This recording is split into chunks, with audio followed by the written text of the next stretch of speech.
As you know, on Sunday night or Monday morning of every week, we post a new expository semiotics explaining why we would choose which lectionary readings. But in these readings, our dream is, and our desire is, to help you read the signs and fondle the details and spot the seminal metaphors, the condensed signs and the stories that are key for preaching to a digital culture. So strap on your seatbelt and join us as we prospect our passages for today.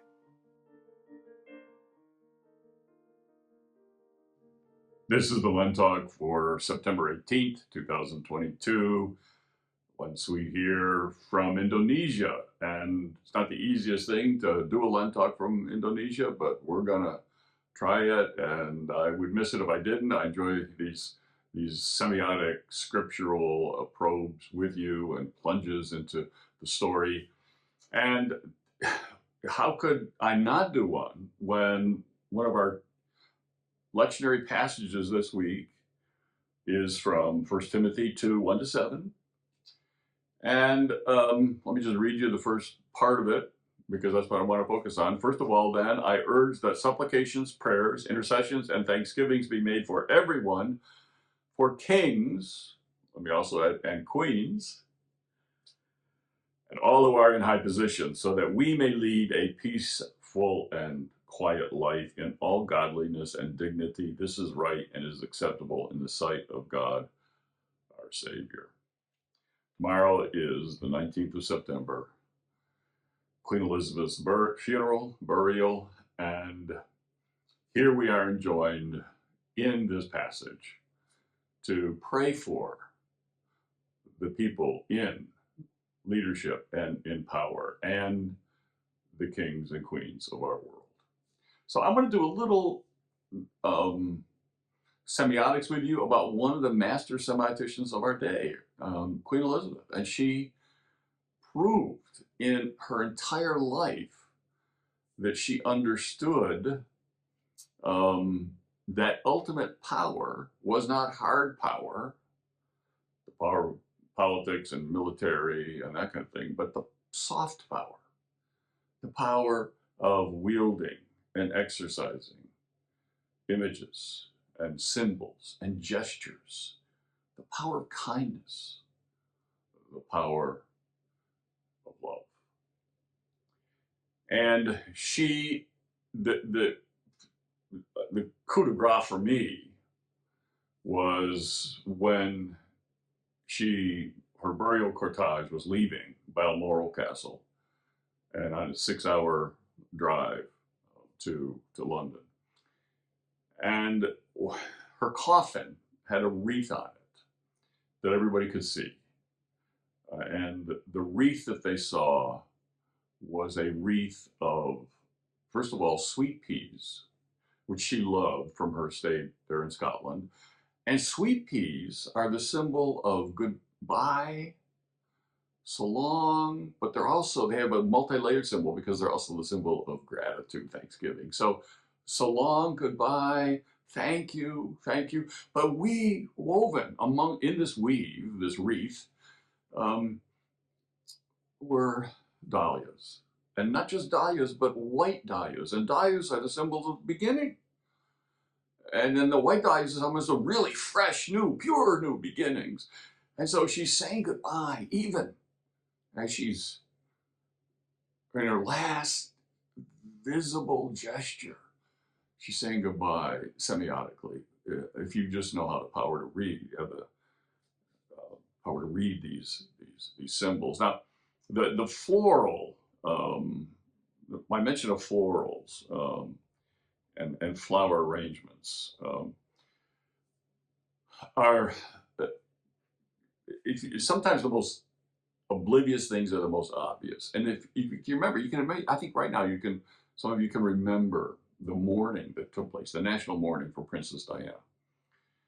And what people did is they brought flowers, and they brought mounds of flowers. And so you had flower mounds all over the streets in front of Buckingham Palace and all over that sometimes got 2-3 feet high. I mean, they were just giant mounds of flowers. But what we fail to notice is that these floral tributes were basically not flowers. All you saw was the plastic. Because we in the West cannot make, we have to have our gifts individualized and individually wrapped. And with a little note on it that says, you know, even though nobody's ever going to see it, but we got to individualize it and personalize it. And we cannot take flowers, beautiful flowers, and add them to other contributions and create a true flower mound. So what you have here, if you look at pictures of it, from a distance, it looks more like a garbage dump, a trash heap of plastic. Because you haven't seen the flowers. Now, the good thing about what I noticed this time, if you notice carefully, somebody may have caught on to that or something, because it looks like somebody's purposely trying to at least stand them up, and they can, so that you don't just see the plastic. You do see the flowers that stick out at the very end, or some are taking the plastic off. So if you look at the flower mounds this time, there's a lot less plastic than I remember from Princess Diana. But it's also a symbol how in Western culture we have trouble making a communal gift, a communal offering, without somehow separating our gifts from everybody else's. This is not true. And there's some wonderful pictures of Queen Elizabeth in India.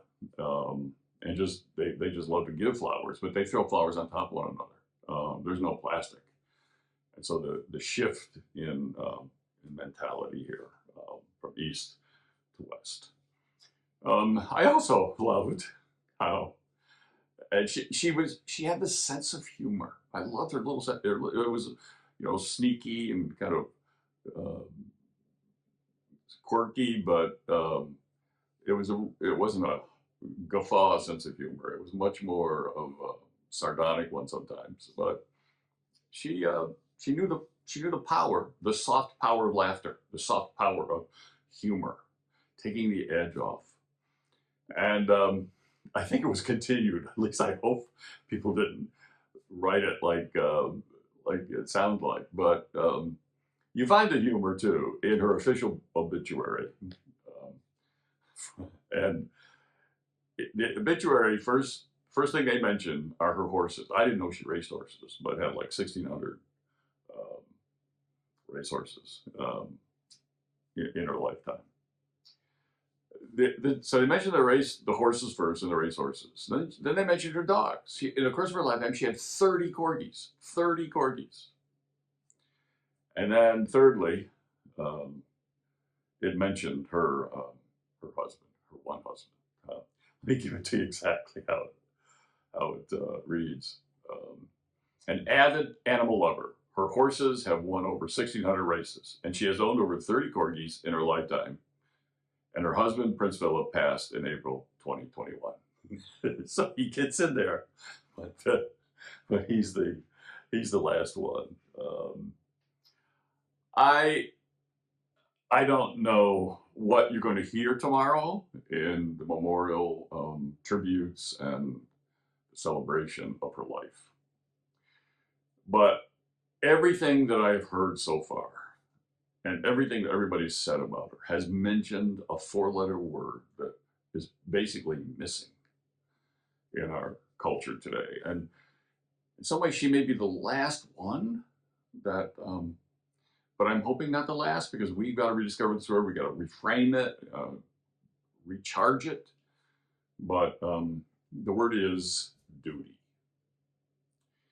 And as we pay tribute and pray for our leaders and our kings and our queens and our presidents, this understanding of being called to a position of duty, her sense of duty, everybody talks about this, her devotion to duty, everybody talks about this. And duty is one of her favorite words. And her son, Charles, as he's taking over, it was one of his favorite words. Now, there's a real difference in the way she talked about it, which was with kind of a smile and a charm and a sunshine to it. Prince Charles, or no, King Charles, Charles R for Rex, Charles the King. he talks about it. It's like sullen, and it's a burden, and it's kind of mournful, and grave. I've got this grave duty for Queen Elizabeth. It was a joy. It was a joy, not a terrible duty, but a joyful duty to serve, to sacrifice her personal preferences and convenience, and what she could have done with all the wealth in the world, but to sacrifice all that for something greater. She reported for duty. She reported with joy and grace for her tour of duty and the call of duty. And it's a word that, and a concept that you would actually sacrifice convenience, sacrifice your own preferences, sacrifice the things that make you the happiest for others, for in her case, for a nation, for our case, for God. But this concept of duty is missing. It's vanishing. And there's no augmentation without an amputation, but in the augmentations of this new digital culture, this better not be one of the things that are amputated. Now we can reframe it, if you will. I was thinking here of Mao's wife, John Chin, who proudly proclaimed that Christianity in China had been consigned to the museum, and was very proud of it and told everybody that. But I wonder what she's saying today with the underground church and the surging movement of Christianity in China. But Mao wrote, these are his words: "People like me only have a duty to ourselves. We have no duty to other people." And that mentality led to a peacetime death toll of 70 million minimum of his own people. I have a duty to myself. That is my primary duty. I don't have duty to others. My primary duty and exclusive duty. We have no duty to other people. We only have a duty to ourselves, an exact quote. And we are living in a world that's becoming more and more Maoistic. More and more. My duty is to me. My duty is not to anyone else. Now, we have, and there's a reason for this backlash against the sense of duty, I think. And some of it is actually healthy. And let me tell you what I mean. Up until the 1890s, in the 1890s, the average marriage lasted 12 years. And what killed it? Well, it was often childbirth. I mean, the death rates, the mortality rates from childbirth are about 50%. Many women filled out their last wills and testaments before they went into labor because there was a 50-50 chance. You had about the same, the Prime Minister's wife after the First World War here in England, she commissioned a study to what are the comparison death rates of the people who survived foxholes that were coming back, the doughboys, versus the people who were women who went through childbirth. About the same.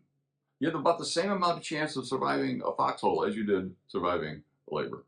So huge loss of. So the pattern then, the pattern was serial marriages.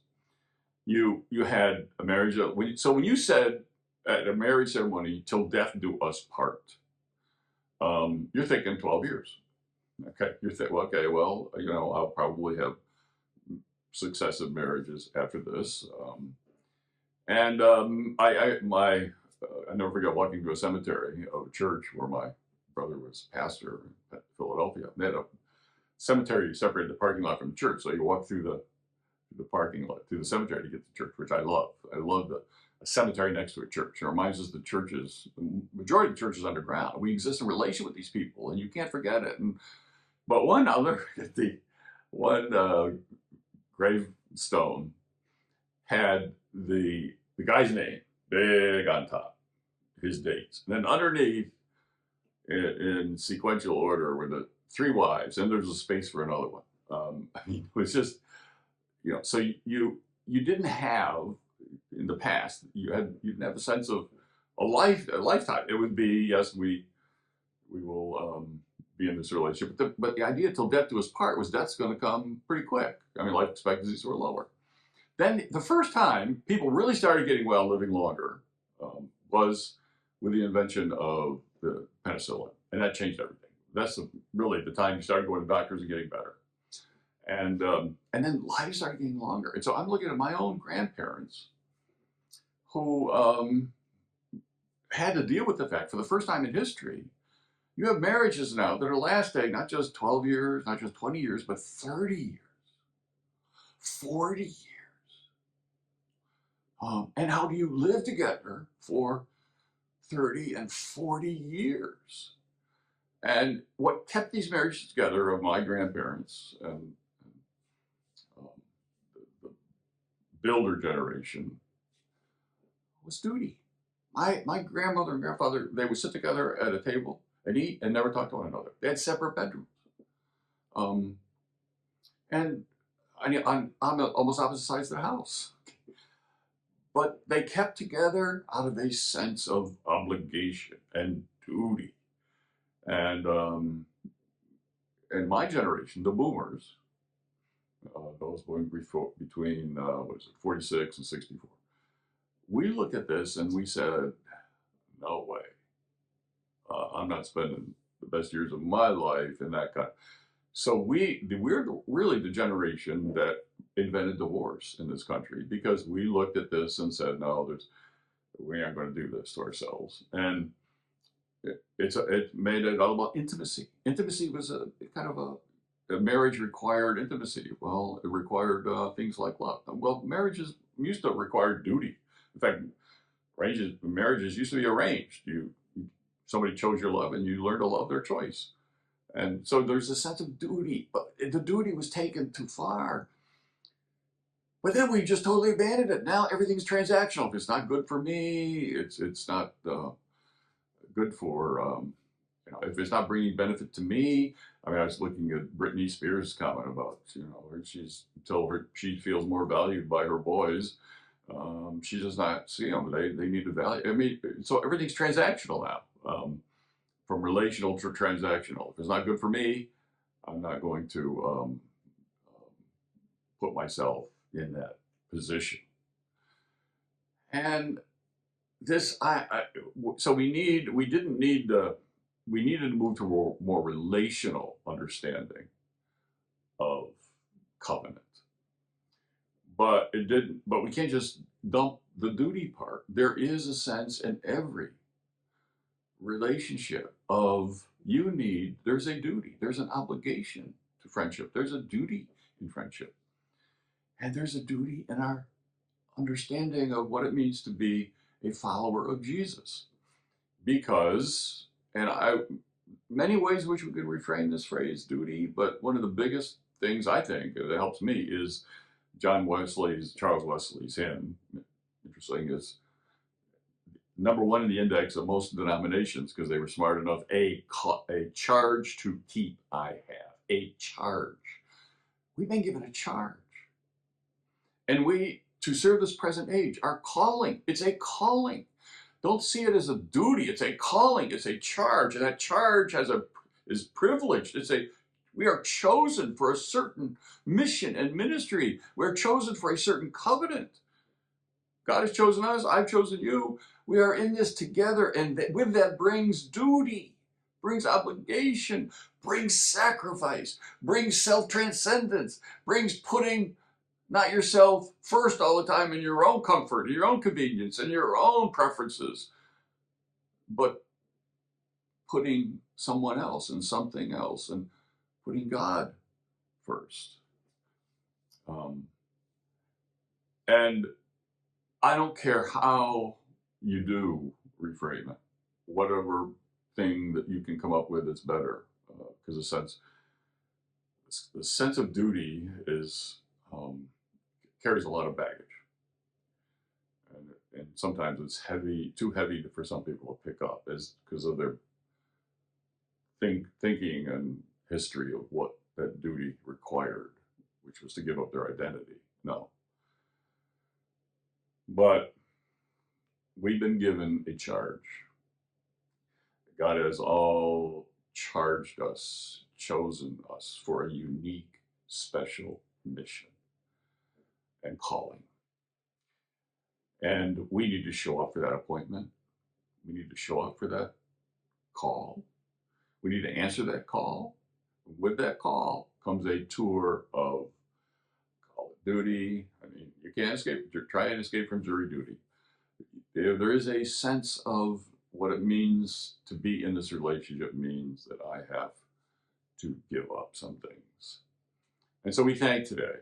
I want to thank the power for me as somebody who's learning this, the power of narrative, metaphor, and gestures, and symbols, and rituals. This woman, with her delightful, spry spirit and sly sense of humor, and sunshine to her spirit, that what she meant for 70 years, the longest reigning monarch, I think, in history. I could be wrong about that, but her first, Churchill was born in 1874, and just think about this. Her sense of duty took her to 3 days before she died, with hands that had very little flesh in them. They were all blood. The leakage, the hemorrhaging was so bad. And she extends the hand to the new prime minister, a bloody hand, a dying hand, 3 days. And Liz Truss, who was born in 1974. 1874, Winston Churchill, to 1974 and beyond. That's the call of duty. And that's the call and charge that we have been given. Her motto was, when I stop, I drop. And there she was. Sense of duty, sense of call, sense of charge. 3 days before, I'll never forget that hand that she stretched out. Hand, all blood, to the new prime minister. Then the next thing we heard, the family better gather. You've been given a charge. We will all be held accountable for how we kept the charge. And I hope these little Len talks are helping you to recharge and keep charged up for a lifetime of fulfilling your charge.